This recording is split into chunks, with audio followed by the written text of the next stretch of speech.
নমস্কার, ঘরোয়া রান্নায় সবাইকে স্বাগত। আজ আমি আপনাদের সাথে কম তেল মশলা দিয়ে আলু বেগুন বড়ি দিয়ে সুস্বাদু পাবদা মাছের ঝোলের রেসিপি শেয়ার করব। দেখে নেওয়া যাক রেসিপি। পাবদা মাছ ধুয়ে পরিষ্কার করে নিয়েছি আর পরিমাণ মতো নুন হলুদ দিয়ে দিয়েছি। এবার নুন হলুদ মাখিয়ে নেব মাছের গায়ে। মাছের গায়ে নুন হলুদ মাখিয়ে নিয়েছি। ওভেন অন করে একটি ফ্রাইং প্যান বসিয়ে দিয়েছি। দিয়ে দেবো পরিমাণ মতন সর্ষের তেল। তেল গরম হয়ে গেছে, পাবদা মাছ দিয়ে দিলাম। মাছ ভেজে তুলে নিয়েছি।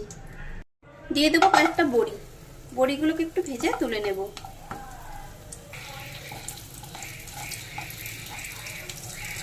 বড়িগুলো ভাজা হয়ে গেছে, তুলে নেব। টুকরো করে কেটে রাখা বেগুনগুলোকে দিয়ে দিয়েছি। বেগুনগুলোকেও হালকা একটু ভেজে নেব।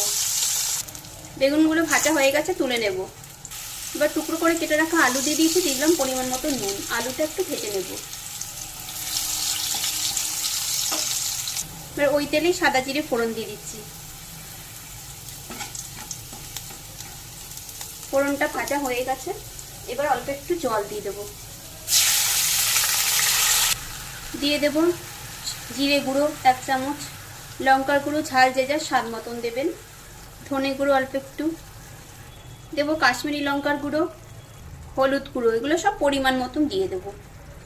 দেব আদা বাটা 1 চামচ। সব এবার ভালো করে একটু মিশিয়ে নেব।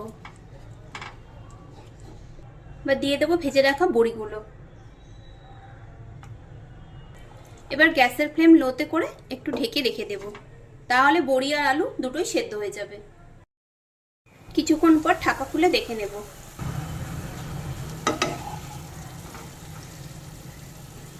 আলু সেদ্ধ হয়ে গেছে, বড়িও সেদ্ধ হয়ে গেছে। ঝোলের জন্য এবার কিছুটা জল দিয়ে দেব। আবার একটু নেড়ে নেব। দিয়ে দেব নুন স্বাদ মতন। মাছগুলোকে দিয়ে দেব ঝোলের মধ্যে।